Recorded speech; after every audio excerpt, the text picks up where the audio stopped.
Terrorism అంతానికి కేంద్రం తీసుకునే ఏ నిర్ణయానికైనా కాంగ్రెస్ మద్దతు ఉంటుందన్నారు ఆ పార్టీ నేతలు. పాక్తో 4 సార్లు జరిగిన యుద్ధంలో ఇండియానే గెలిచిందన్నారు. పంచాయతీ భవనాల నిర్మాణంలో నాణ్యత లోపించడంతో కాంట్రాక్టర్పై ఫైర్ అయ్యారు ఎమ్మెల్యే రాజగోపాల్ రెడ్డి. వెలువర్తిలో వడ్ల కొనుగోలు కేంద్రాన్ని ఆకస్మిక తనిఖీ చేశారు నేతలు.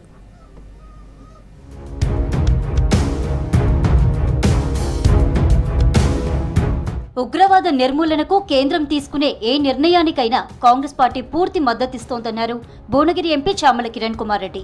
ఇప్పటికే ఢిల్లీలో 2 సార్లు సిడబ్ల్యూసీ సమావేశం ఏర్పాటు చేసి భారత ఆర్మీకి తమ నేతలు సంఘీభావం తెలిపారని అన్నారు. CM Revanth Reddy India soldiers కు మద్దతుగా నిన్న హైదరాబాద్ లో ర్యాలీ నిర్వహించారని గుర్తు చేశారు. టెర్రరిజం అంతానికి కేంద్రం తీసుకునే నిర్ణయాలకు కాంగ్రెస్ పార్టీ రాజకీయాలకు అతీతంగా మద్దతిస్తోందన్నారు చామల. నిన్న చూస్తే మన ముఖ్యమంత్రి రేవంత్ రెడ్డి గారు కూడా అధికారులు ఆర్మీ సిబ్బందితోటి నిన్న వివిధ దళాలకు ఒక ర్యాలీ నిర్వహించడం జరిగింది. కాంగ్రెస్ పార్టీ రాజకీయాలకు అతీతంగా ప్రభుత్వానికి మద్దతు ఇవ్వాలని, ప్రభుత్వంతో పాటు ఆర్మీ తీసుకునేటువంటి నిర్ణయాలన్నింటినీ కూడా కాంగ్రెస్ పార్టీ ఏ కార్యక్రమం తీసుకున్నా వారికి సానుకూలంగా వారికి మద్దతు ఇస్తూ తీసుకోవాలనే నిర్ణయం సిడబ్ల్యూసీ సమావేశాలు 2 సార్లు పెట్టడం జరిగింది ఈ మధ్యకాలంలో. నూతన గ్రామ పంచాయతీ భవనం నిర్మాణంలో నాణ్యత లోపించడంతో ఆగ్రహం వ్యక్తం చేశారు మునుగోడు ఎమ్మెల్యే కోమటిరెడ్డి రాజగోపాల్ రెడ్డి. యాదాద్రి భువనగిరి జిల్లా చౌటుప్పల్ మండలంలోని దామర గ్రామంలో 23 లక్షల ఖర్చుతో నిర్మించిన నూతన గ్రామ పంచాయతీ బిల్డింగ్ ను ఎమ్మెల్యే ప్రారంభించారు.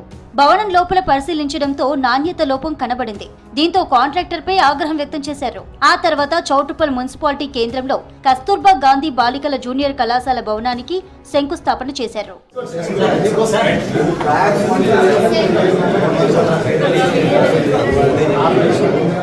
యాదాద్రి భువనగిరి జిల్లా వలిగొండ మండలం వెలువర్తిలో వడ్ల కొనుగోలు కేంద్రాన్ని ఆకస్మికంగా తనిఖీ చేశారు ఎమ్మెల్యే కుంభం అనిల్ కుమార్ రెడ్డి.